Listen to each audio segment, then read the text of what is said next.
që ka bërë një analizë mënyrës se si ka lindur tingujt dhe fjalët e gjuhës shqipe dhe se si alfabeti i gjuhës shqipe ka qenë gati që në shekullin e 16. Hynje i blindi, ja tango, edhe sot që në tango, edhe shiti thot, unë e kam pa, thot, krytin e Vajkushit, e kishtë të zanë trau arit. Gjykata e apelit e Senës, gjyqin gusht shtator 1120, ka bërë analizën e aktivitetit të Avni Rustemit dhe ka rritur në këtë përfundim.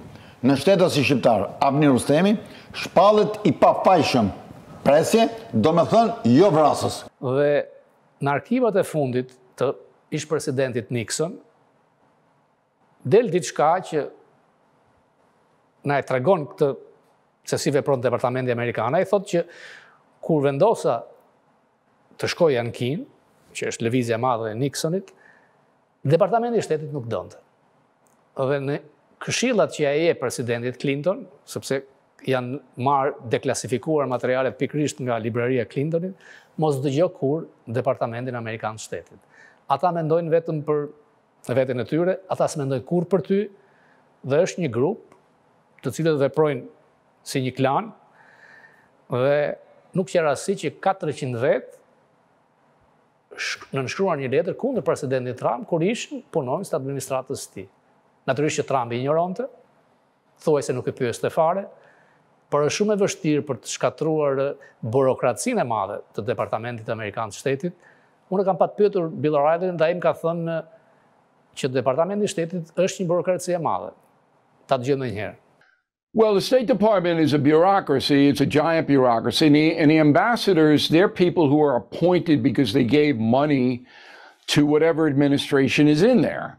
I mean, they're mostly, they're not politicians. They don't have a background in political science or geopolitics. They're donors, and they're rewarded with, seats in Rome and London and Paris and in your country. And they come in, they don't really understand the dynamic of what's happening, some of them are smarter than others, but they take orders from the Secretary of State. So Anthony Blinken will call them up and say, I want you to meet with this person and say this, and that's what they do. So ambassadors are more symbolic than hands-on.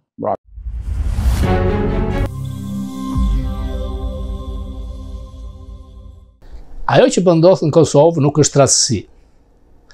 Natyrisht që diplomacia europiane, e BE-s, por dhe ajo amerikane me Escobar ka dështuar sepse e favorizuar më shumë se ç'duhet Vucic, ish ministri i Slobodanit, duke synuar ta tërhiqnin nga Rusia për ta afruar në perëndimin për kjo në dëm të Kosovës.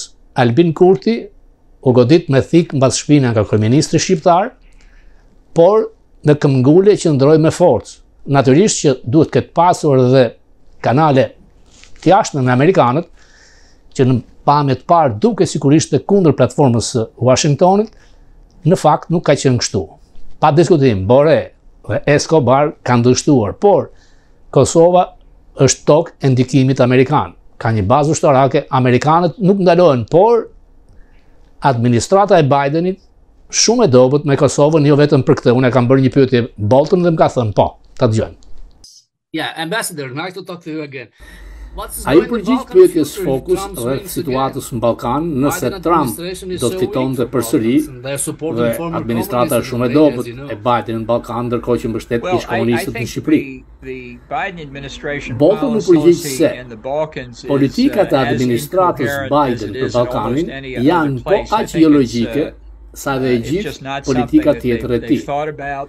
Është diçka për të cilën nuk kanë menduar qysh nga administrata e Clintonit me marrëveshjen e Daytonit. Nuk mendoj se e kuptojnë që lufta në Ukrainë ka potencialin për destabilizim në Ballkan. Ka shumë gjëra që duhet bënin dhe nuk po i bëjnë. Nuk e di se çfarë politikash do të kishte Trump nëse fiton aty. U përpoqja të shërbeja në kohën time në qeveri duke zgjidhur ndryshimet mes Kosovës dhe Serbisë për shembull, mendova se ja vlente, mendova se palët do të binin dakord, nuk funksionoi.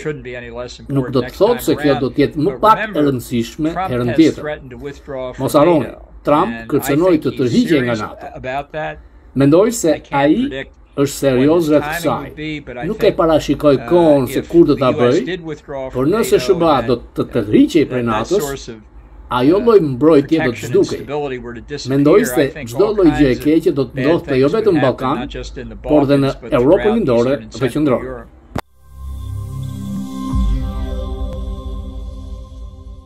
Situata kritike në kufirin verior të Kosovës, veprimi i Vucic një paralele me Kinenen, ndërhyrje ruse dhe gafat e BE-s, të cilët vazhdojnë me sanksionet ndaj Kosovës por edhe ndaj Serbisë. Ambasadori Bolton përsëri në FOKUS. Kosova do të bëjë vendi i pavarur. Serbia ka futur disa terroristë në veriun e Kosovës, vrau një policë shqiptar dhe u vran 3 terroristë. A tregon kjo dështimin e politikave të BE-s?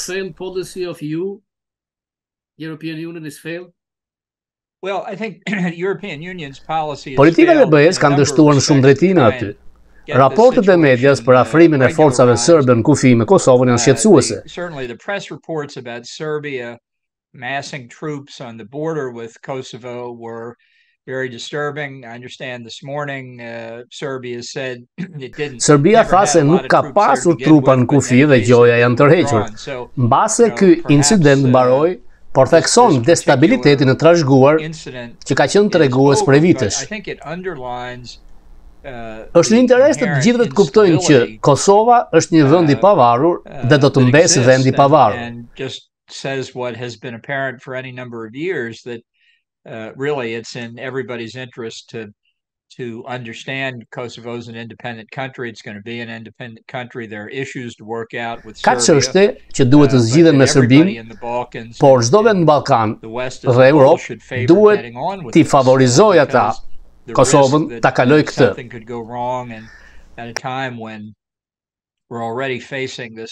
Ka rrezik se diçka mund të shkojë keq në një kohë kur përballemi me Ukrainën dhe nuk është koha të përballemi me destabilitet në Ballkan. A ka ndonjë lidhje mes Kosovës dhe ato që ngjau në Krime? Apo mos mendon Vucic të bëjë të njëjtën gjë? Shpresoj që jo. Kam besuar se rregulli i ligjit në Europë ka qenë që nga viti 45, por dënuar disa herë në Jugosllavi, është se ju nuk mund të përdorni forcë të ndryshoni kufijt në kontinentin e Europës.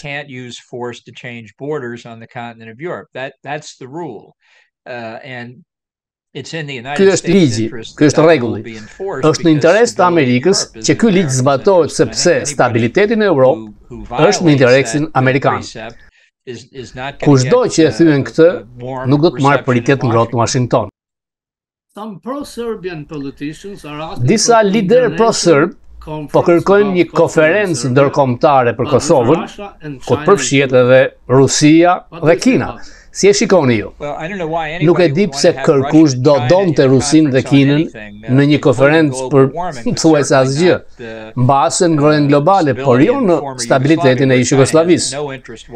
Rusia, jo vetëm nga agresioni në Ukrainë, por edhe për të tjera gjëra, nuk duhet të jetë palë këtu. Prej kohësh jam me atë që ish bosi im, Baker fliste për paqen në lindjen e mesme. SBA nuk mund ta dojë paqen më shumë se sa vetë palët. Which is the United States can't want peace more than the parties themselves. So you can have all the international conferences you want. Çfarë do konferencash ndërkombëtare të bëhen, derisa Serbia dhe Kosova të zgjidhin mosmarrëveshjet me një satisfaksion të dy anshëm, të ushtrosh tërësi nga jashtë nuk do të bëj që ai rezultat të ndodhë. Mund të arrihet një marrëveshje që bie poshtë me njerë sa po të përfundoj konferenca. E di që janë çështje të rënda. Nuk dua ti minimizoj nga perspektiva e Kosovës, jo e Serbisë. Është dhe ka qenë koha për dikë të përballet me realitetin. A ka ndonjë rrugë ambasador që Kosova të bëhet pjesë e NATO-s? Çdo kusht në Europë që i bashkohet parimeve të NATO-s duhet të jetë i pranueshëm.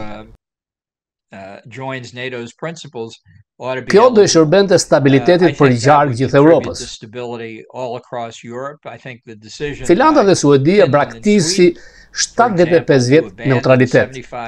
Kjo tregon se NATO është forcë për stabilitet. Shows that this is a force for stability in Europe. Por historia e NATO-s është se ju duhet të zgjidhni mosmarrëveshjet përpara se të hyni në NATO. Nëse europianët do të kishin dëgjuar Bushin në vitin 2008, kur kërkoi që Gjeorgjia dhe Ukraina të bashkoheshin me NATO-n, do të ishte ndryshe.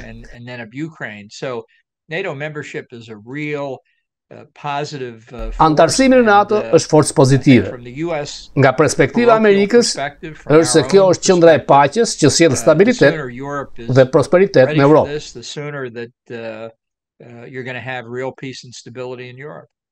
Në Amerikë, duhet të shikojmë për gjëra që të pranohen nga njerëzit. Ne zgjidhëm emrin e Maqedonisë. Për shumë amerikanë, është e vështirë ta kuptojnë pse ishte ky problem. Por ishte problem, dhe ata e gjetën një zgjidhje. Ka zgjidhje atje. Ndaj, nuk i takon Amerikës apo europianëve të thonë njerëzve atje se cila është zgjidhja. Nëse mund të jemi ndihmues, duhet ta provojmë. Kur thatë që ishin të lirë të shkëmbenin në toka, pse të mos jemi të lirë të bashkojmë tokat mes Kosovës dhe Shqipërisë?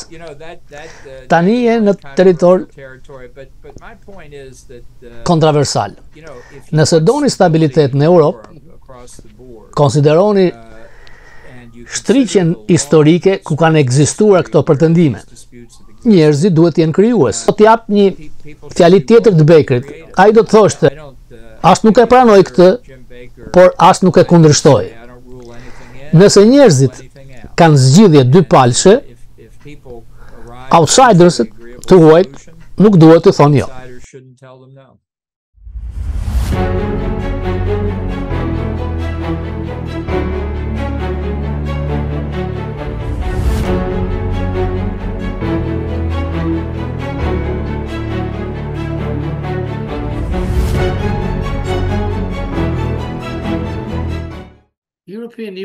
BE ka shtyr për saksione, por për Kosovën, jo për Serbinë. Çfarë mendoni ju për Kurtin, Vucic dhe Ramën? BE ka pasur një rol. Nuk ka pas pengesa ta zgjidhë konfliktin Serbi-Kosovë. Almost unfettered role in the Kosovo-Serbia conflict. I've been perfectly prepared to see the United States take Kam pritur një rol më të madh të Amerikës, sepse konflikti nuk është as pak afër zgjidhjes. As far as I can see, and I'm not questioning the EU's good faith. Nuk e vëm dyshim besimin e mirë të BE, por rezultatin. Dua që kjo të zgjidhet shpejt, jo vonë. Amerikanët janë popull i padëruar. Zot, ka 30 vjet që kur u prish Jugosllavia. Duhet të kishim zgjidhur këtë çështje. Cili është aleati i Amerikanëve SBA-s? Kurti, Vucic apo Rama? Nuk është çështja të përzgjedhin personalitetin. Ata mund përshtaten. Shpesh e vështirë për politikanët. Është e vështirë në SBA. Duhet të jetë e vështirë dhe në Ballkan, gjithashtu. Nevojitën shtetar, bura shteti, nivel më i lartë se politikanët. Pra duhen bura shteti, shtetar nga të dy anët. Dhe kjo nuk do të jetë e lehtë. A mendoni se na mungojnë shtetarë dhe në SBA? Është e vështirë të gjesh shtetar si nga ana e demokratëve edhe nga ana e republikanëve. Ne si amerikanë nuk kemi monopol për shtetarët. Anybody else for what we have. We don't have a monopoly on it. But I think people of good faith duhen disa me besim të mirë aty, si në rastin e emrit Maqedonisë Veriut. Të gjithë kujtuam se nuk do të ndodhte kurrë, por me punë të madhe të rëndu arrit. How is that going to work out? People thought that was an impossible issue too.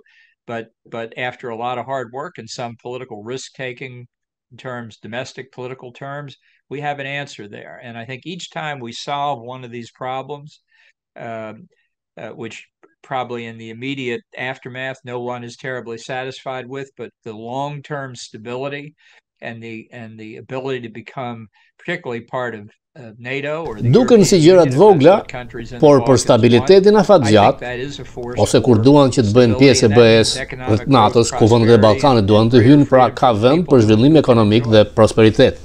2 or 3 years ago there were idea for land swaps. Dini idenë e shkëmbimit tokave. Nëse Trump kthehet si president, a mund të ketë ardhur me kjo ide? Duhet keni kufij të pastër mes vendeve. Nëse nuk ka kufij të pastruar, gjithmonë kemi fara për konflikte të ardhshme. Nëse ka këmbim tokash që pranohen nga të dyja palët me dëshirë, pra edhe sikur të mos jenë mi jep një t'jap një, por nëse ulin në rreziku në jetës njerëzve, si e po shikojmë tani, mund t'ja vlente, por duhet që të pranohen nga të dyja palët.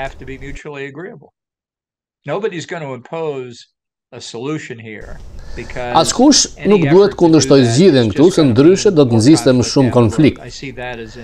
Kësaj politikanët duhet të heqin kokat politike. Le të jenë diku të izoluar, pa publicitet. Se media, me gjithë respektin për saj, vazhdon të pyet a do të bëni progres apo bëni progres.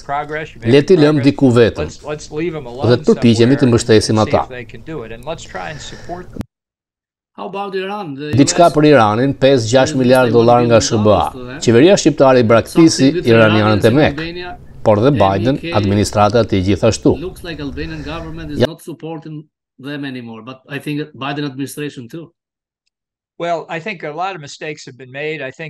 Kanë bërë shumë gabime. Mendoj se Mek i ka dhënë botës më shumë informacion rreth programeve bërthamore të Iranit se sa të gjithë agjencitë e inteligjencës. Dhënia e 6 miliard dollar për 5 pengje amerikane ishte gabim tragjik.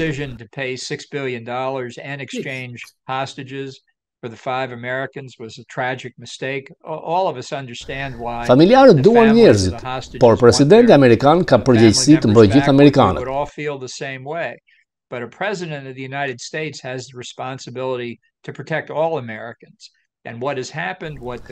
Amerikanët nga kjo janë më shumë në rrezik. Nëse një grup terrorist mendon se do të marrë 1 miliard dollar për një amerikan, imagjinoni ç'bëhet. Other Americans, as yet unknown, are in danger because if a terrorist group thinks they can get over $1 billion for an American, I don't think it's hard to see what follows. Duket shumë i mirë për mua si shqiptar amerikan, por dhe për çdo amerikan. Jam manitur nga Montezuma në Tripoli. Ju shpëtuat Greqinë nga Stalini, por latë Shqipërinë. Mbas luftës u themelua Komiteti Shqipëria e Lirë në SBA me mbështetjen e Departamentit të Shtetit. Lider ishte kryetari Frontit Kombëtar Mithat Frashëri. Partia e tij ekziston sot në Shqipëri, por nuk ka asnjë deputet në parlament. Ish komunistët janë në pushtet. Shorosh i ka ndihmuar ata shumë. Përse nuk mbështet Departamenti Nacionalistët në Shqipëri? Është diçka që është e vërtet në Shqipëri, por edhe në vende të tjera në rajon. Shumë e vështirë ta kuptoj se si ka ndodhur kjo.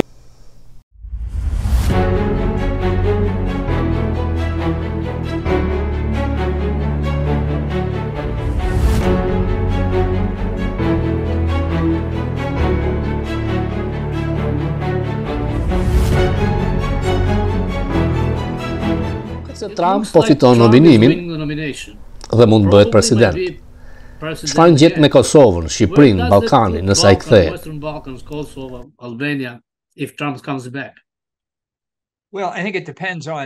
Varet cilët do të punojnë të administrata e tij. Unë jo. Është ende erët. Edhe unë shikoj pollet ashtu siç ju. Dhe ai është përpara shumë, por është larg nga zgjidhja. Ka 4 gjyqe kriminale. Ka një çështje civile që po dëgohet në New York. Është një rrugë ende shumë e gjatë. Being heard in New York this very day that could have an impact on him financially. There's a long way pas, por primarët dhe kokosit fillojnë që në janar. Ndaj ka shumë rëndësi data e gjyqeve ndaj tij. Votuesit do të votojnë pa e ditur sa i mund të jetë një i dënuar përpara konventës republikane. By the time of the Republican convention, and whatever effect it has on Pavarësisht se ka mbështetje tek republikanët, shumica e amerikanëve nuk duan që një i dënuar për krim të jetë president. Pra, një përplasje e njerëzve që mblinën rreth Trump në luftën e primareve por largimi prej tij në zgjedhjet e përgjithshme. Një Trump i dënuar në gjyq mund shkojë te poshtë në një humbje treguese në nëntorin tjetër në zgjedhjet e përgjithshme dhe të marrë me vete Partinë Republikane. Pavarësisht se çfarë thonë potet kombëtare sot ose nesër, kemi një rrugë shumë të gjatë ende. Në Iowa, New Hampshire, duhet t'i themi votuesve që ata nuk duan ta fusin vendin në rrezik duke votuar dikë që ka marrë rrugën drejt burgut. On his way to jail by the time we meet to select the candidate.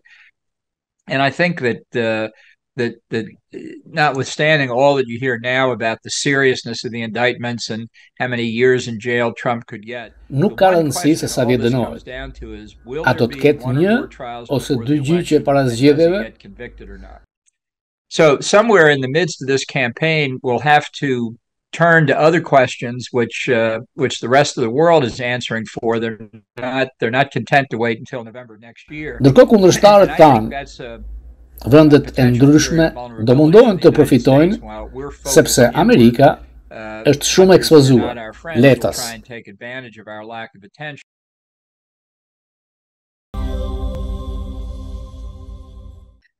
I know that you run a super PAC. Albanians E di se keni një super PAC. Shqiptarët nuk e dinë se çfarë është një super PAC. Cilët kandidat mbështesni ju?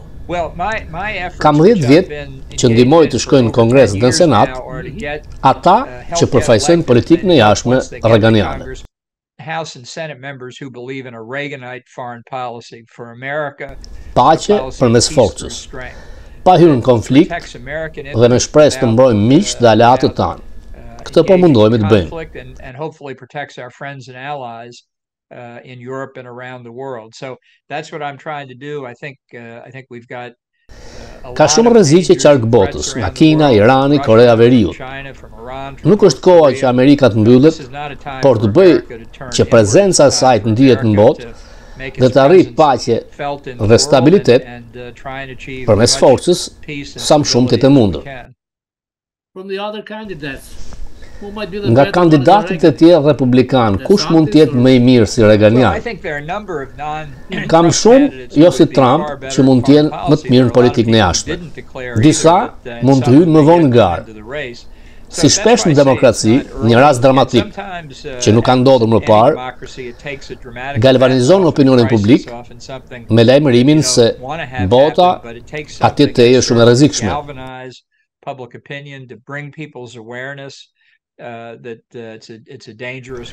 Nuk e dini se çfarë mund të ndodhë ndërkombëtarisht dhe se çfarë ndikimi politik do të ketë. Ju shikojnë CNN, MSNBC, por jo në FOKUS News.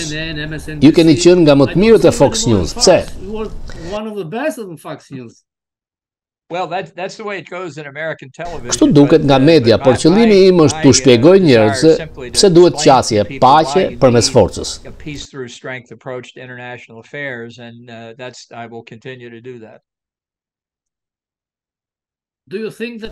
A mendoni se Trump ka shanse të fitojë dhe do të jetë një krizë kushtetuese çdo ditë po kthye ai?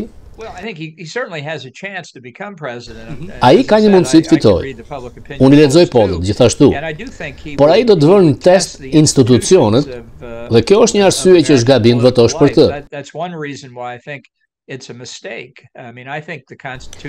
Kushtetuta dhe demokracia do mbijetojnë me Trump. Duke pasur këtë përplasje, luftë të brendshme, do humbasim mundësinë për te oqeaneve, tregojmë forcë kur ka rritje tensiones. Nuk është gjë e mirë, sidomos në planin afatgjatë. Ishte kënaqësi, ambasador.